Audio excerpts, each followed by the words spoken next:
Today I have my Akai GX 260D back up on the bench.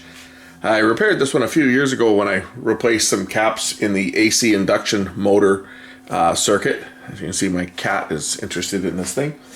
I was going to play a tape the other day and I turned it on and it ran for about a minute and then there was a loud pop and that was it. It's completely dead. No lights, no nothing, no motor. So let's take a look and see what's going on with this one. Something blew up in it. It went with a bang. So that's a clue there that I should look for either a blown component that's physically broken, or perhaps it was the fuse that let go and that's what made the noise and we have a short. So the first thing to do is take the back off this thing, which I've already done. And we'll take a look and see if we can spot anything out of the ordinary right off the bat. Now the first thing I'm going to do on this is I'm going to get the air compressor in here and just blow the dust out of it. Oh, that made the cat run too.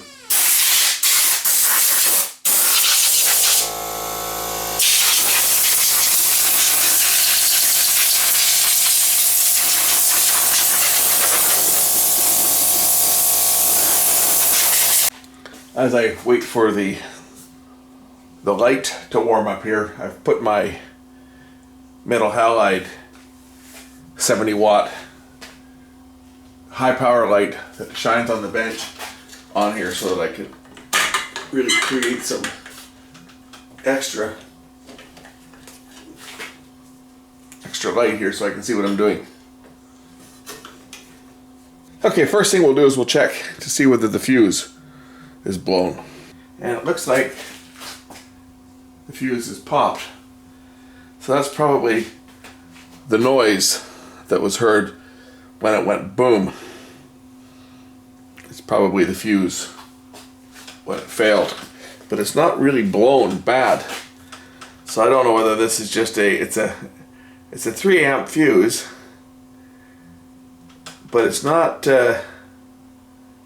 it's not blown black, but it certainly did fail. If we look at this here, get a close-up of the inside of the fuse here if we can.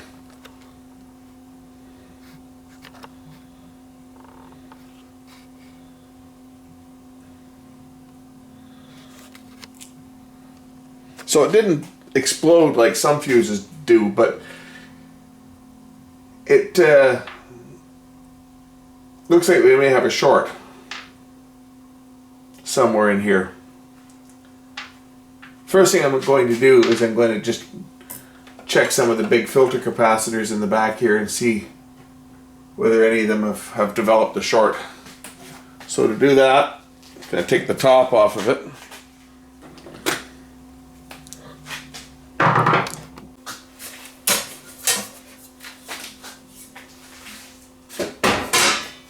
That'll reveal the power supply board and the main filter capacitors here. First thing I'm going to do is I'm just going to get the meter and I'm just going to check to see if there's anything that's shorted, because there are some big multi-part capacitors in here. This one's I think it's got 4 caps inside this one.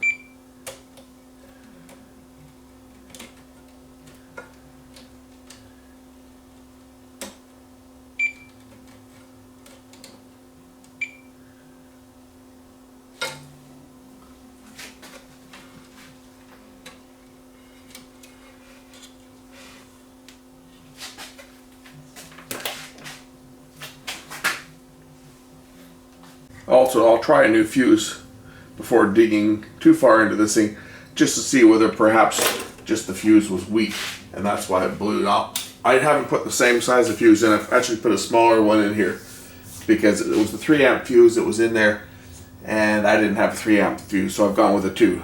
So It could blow, but it might not. It might work. But if there is a problem with it, it's going to blow right away. So let's hit the power button on the front here and see whether we blow the fuse. Where's the power button? Oh, it's on this side. It'll either work or it won't. Nope, it didn't. But we saw something flash up here. So that's a good place to start. Saw a flash right there on the video. So we have a short somewhere, I think, on this board here. So let's investigate that.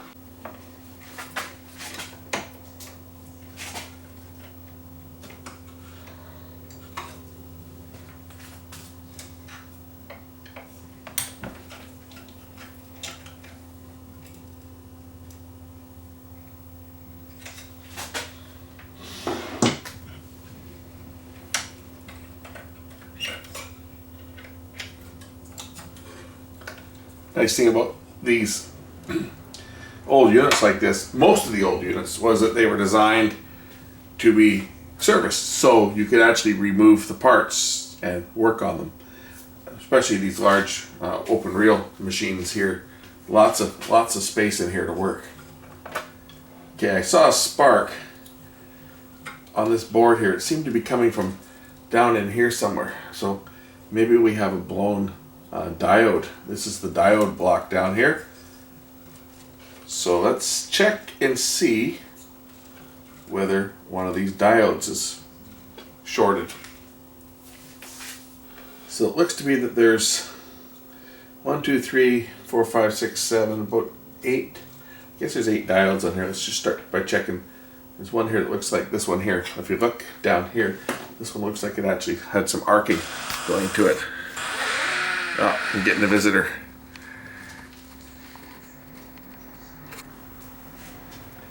Check out this one right here. See the lead here? Looks like something is arced here, doesn't it?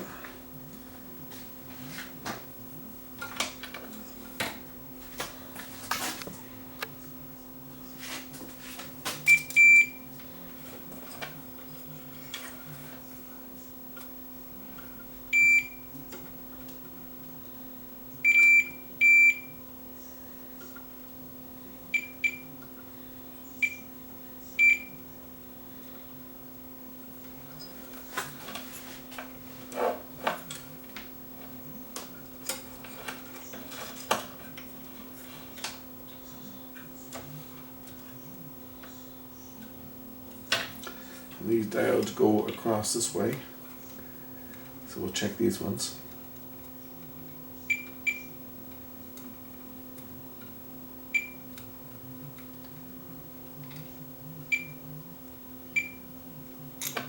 They're not blown.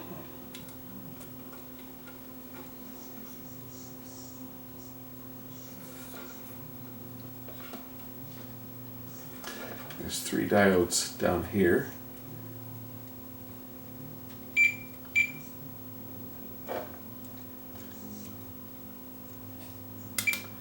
That one is not looking good. It's like there's voltage on these, like maybe a couple of these capacitors may have some charge in them. We'll just make sure that there's no charge in any of these things. So I'm just going to remove a couple of these diodes out of the circuit. Just take one side out just so I can measure them out of the actual circuit itself, because I'm getting some readings that are not good readings.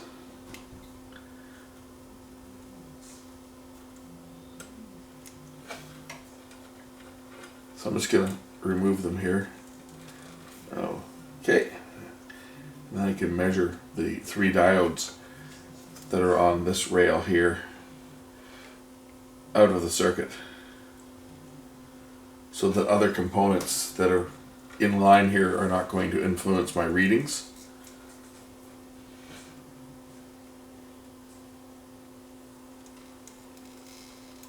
There we go.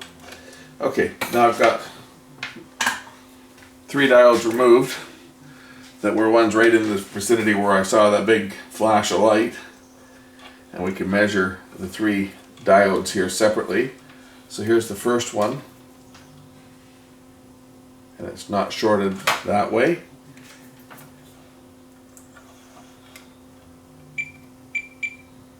That one's measuring okay. The second one is this one. It's not shorted either. And the third one was over here.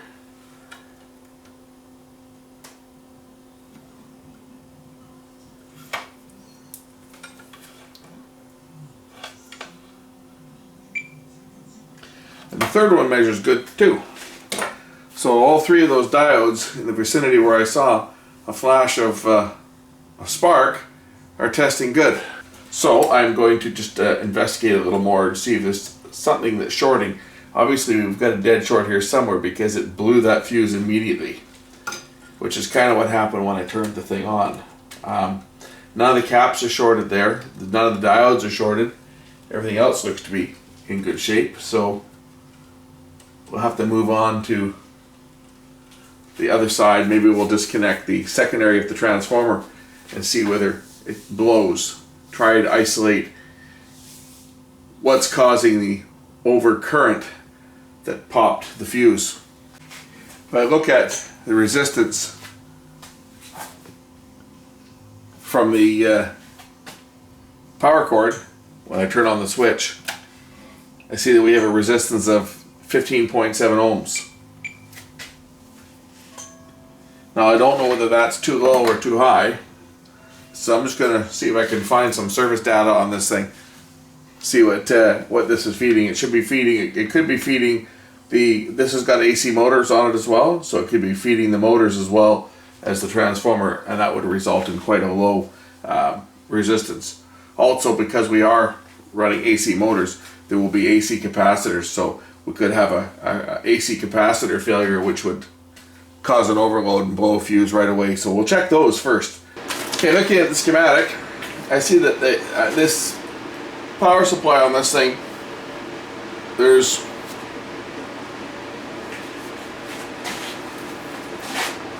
look at the schematic here.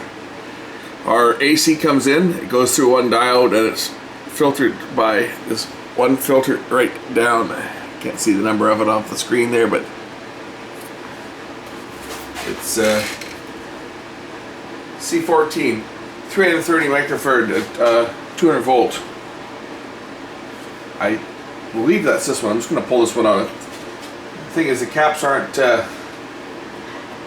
labeled on here, so kind of take a guess as to which one is which. It might be this big one here. I'm looking to see if one of these caps may be shorted. I've already checked the ones for the motor, and they're not. These are the ones I replaced before. It was a dual electrolytic AC capacitor. I replaced it with some, I think these are Mylar ones I could use in an electric fan to get the job done. They work.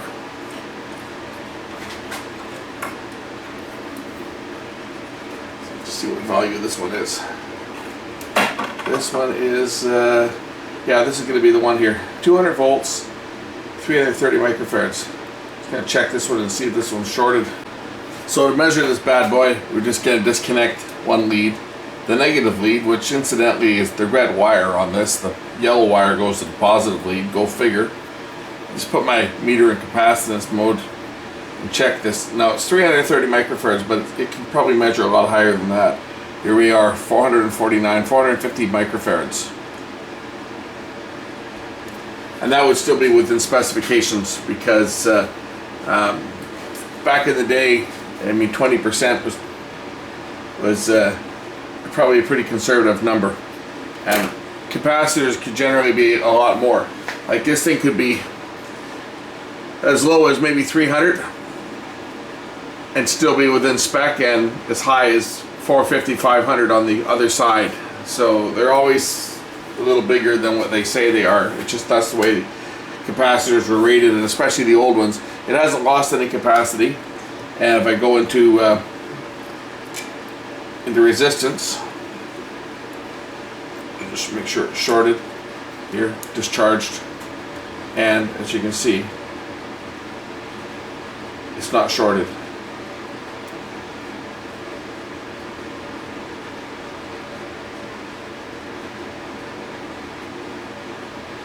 It'll continue to rise until it goes into overload as the capacitor charges. But it's not a dead short. So that's not what's blowing the fuse. So I'll just reattach the bracket where it came from.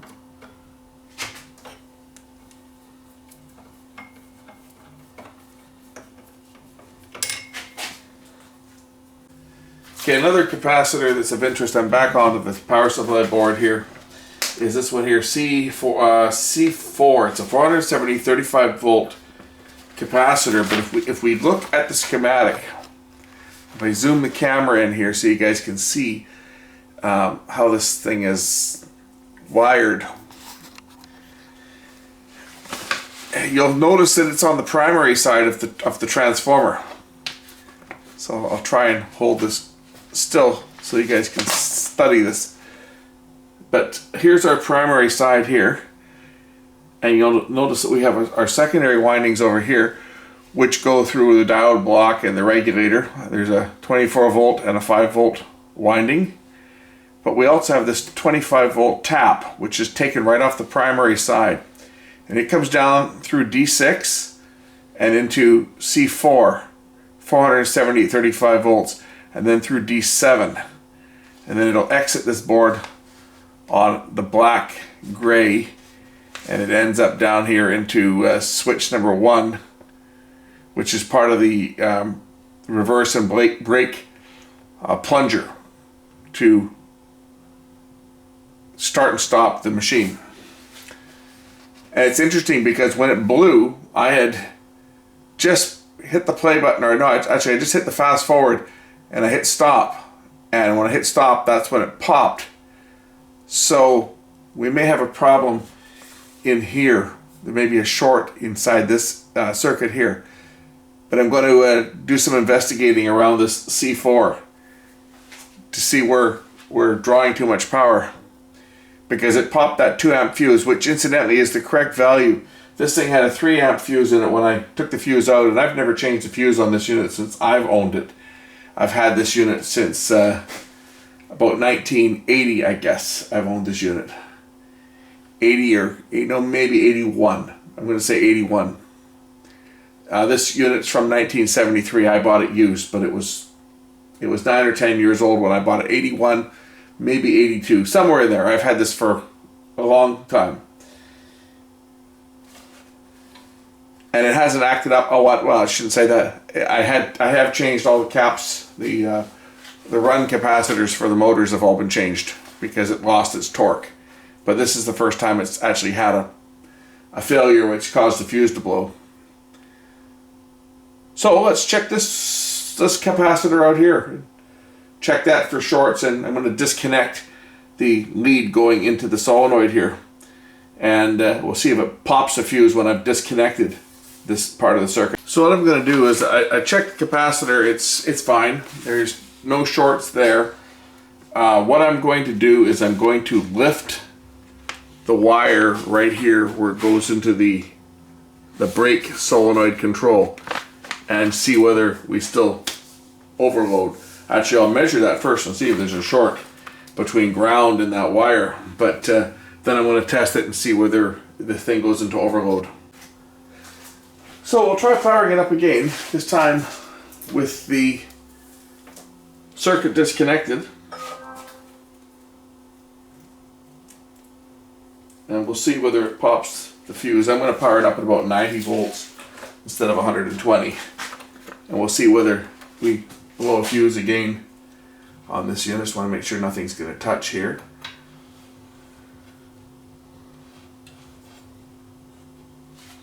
And that only the grounds are making a connection to ground. Okay, that should be fine. Power. Does it pop the fuse or does the motor run? Ah, motor is running. That's a good sign. So by isolating my circuit here, by disconnecting here at the diode D7, I now know that my fault is somewhere in here.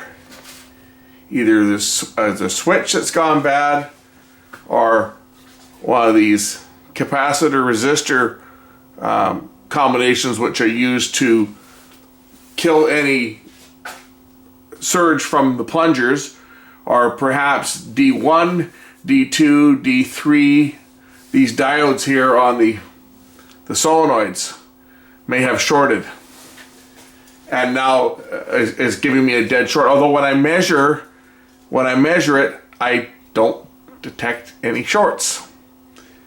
But we know that just the very fact that the fuse popped when it was connected, that there is a problem. If we trace the switches, we'll see that most of these switches are open. There's only some switches that the current can actually pass through, because these are momentary switches used to control the circuit. If we look at it, it's our yellow-black wire here. I'm just looking for something to point with. Oops, camera just went out of focus. It's our yellow-black wire, which is this one right here. If we follow it down, we'll see that on this switch, it's open. And if we follow it down here this way, we'll see that it goes to another open switch here. But it does go to a closed switch here. Switch number 5 over here, which goes through. That switch is also going nowhere because its other side is open. But it does go down through here and into pinch wheel plunger and through the stop switch. One of the things I really dislike about this type of construction, and I'm critical of this type of construction on a lot of these things, because wiring problems and shorts cause a tremendous amount of problems when you have these stranded wires that are just basically bodged onto a board like this. And you'll see little things like little hairs of wire that stick out like this, right? And they can short out and cause all kinds of grief. And that's exactly what's happened on this. It's one of these wires had some frayed conductor that was shorting out. I'm not a big fan of how these old units were built in that respect. Point-to-point wiring can be problematic. And I just happened to be staring at this after I isolated and found that my fault went away, but I wasn't detecting any shorts on the line. And I just started looking at this, and I saw this one here, which incidentally goes to ground. This ground wire was frayed and it was touching. So we're going to fix this ground wire here and see whether it's going to fix the problem.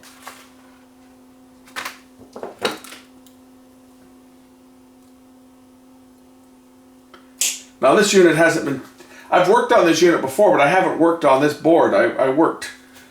The last time I worked on this unit was down on this board here, the capacitor board. I changed all the bad caps that were in here. These are for the induction motors. And I put in some metal film in place of the old electrolytics.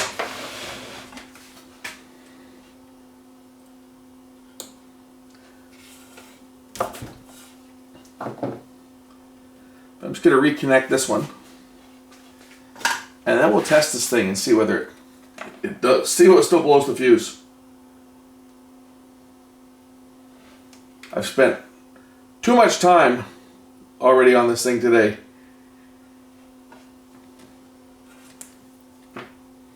The video might not reflect how much time I've spent staring at this thing, but I've put a good couple of hours into staring at this thing today.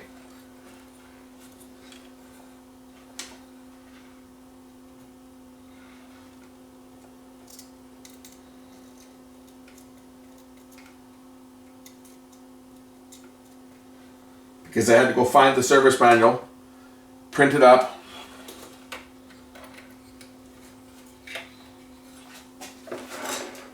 and then spend some time troubleshooting and testing.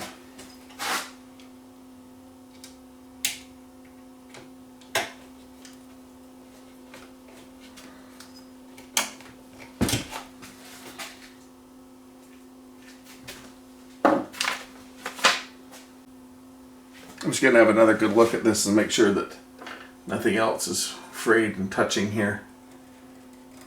Because that's the problem when you've got these stupid wires that are connected like this, is you just have to move it, right? And move it once and things can bend and wires can get frayed and then they can short out. Don't see any other shorting there. Let's turn this thing on and see if it goes boom. Okay, power. Well, it's not going boom, the motor's running. Let's plug it in. We'll thread a tape up and see if I get some sound out of this thing. Line outputs on the back here.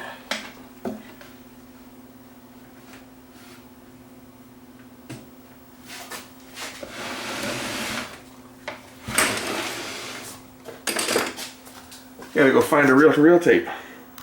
I should have lots of those around here somewhere. I've got dozens and dozens of tapes. Probably hundreds of tapes.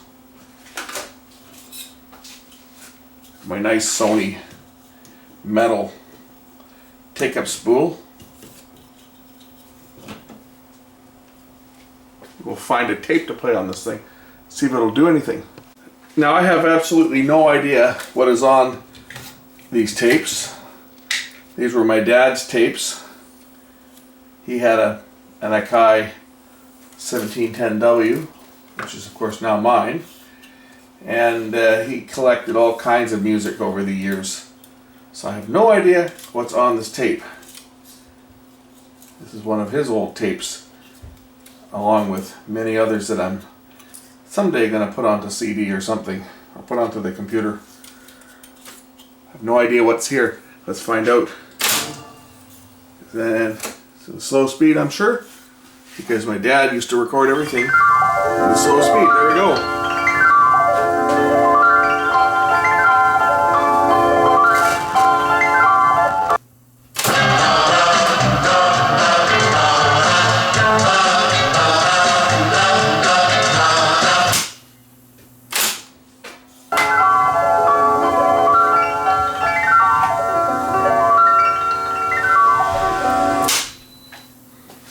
It appears to be working. So of course this unit features direct drive motors. Let's check the fast forward and rewind out. There they go. This is 3-motor direct drive. So it's a really reliable unit. And rewind.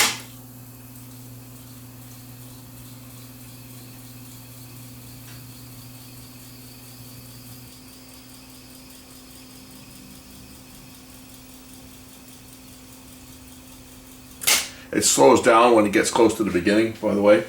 If I started it at the other end, it would start up, whoops, it would start up just like this if I was at the other end of the tape.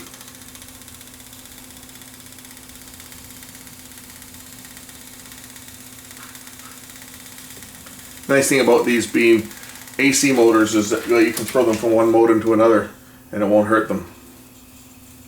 Now, some of the AC caps are probably getting a bit weak on this thing now because, I mean, after all, this machine is 45 years old. The only capacitors that have been changed is a few of the ones in the main motor because it wouldn't turn. And I couldn't get the exact value, so it's a little bit low. I got to try and get the right one. I'd like to get an oil-filled cap, but the original one had PCBs in it. So I replaced them with just milers, which probably aren't quite as good as the original, but it does the job. This tape's also very old, and I'm sure that it's probably more than a little bit. Oh yeah, there's plenty of torque here. There's plenty of torque. It's just that the tape itself is actually sticking to the binder is actually sticking. The tension is really quite high. When I put my finger on there, the tension is really high on the tape. So what's happening is the binder on this tape is actually causing it to stick. That's what's slowing it down. It's not that the motor is going slow. It's the torque on the tape itself is causing it to stick. Let me put this. If I put up the tape end lever, you'll see that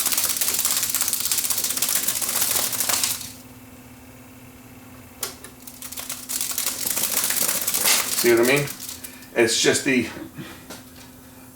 tape binder itself on this tape is getting exposed, and it's causing extra drag on the tape guides, so it's slowing it down. Anyway, the machine's working. I don't use this machine really to record on. I just use it for playback. I should do a recording on it though. I have a whole bunch of brand new factory sealed tapes, and maybe someday I'll do a test recording on this thing, but I mainly just use this for playback because I do get tapes in from clients that want them put onto digital, and that's what when I went to fire this thing up the other day to do just that, that's when it blew up on me. I went to turn it on to transfer some old tapes, and it went pow, and there's what caused it: a short on the rectifier board, a wire that had frayed and it shorted. Hope you enjoyed this video, and we'll catch you in the next one. Bye for now.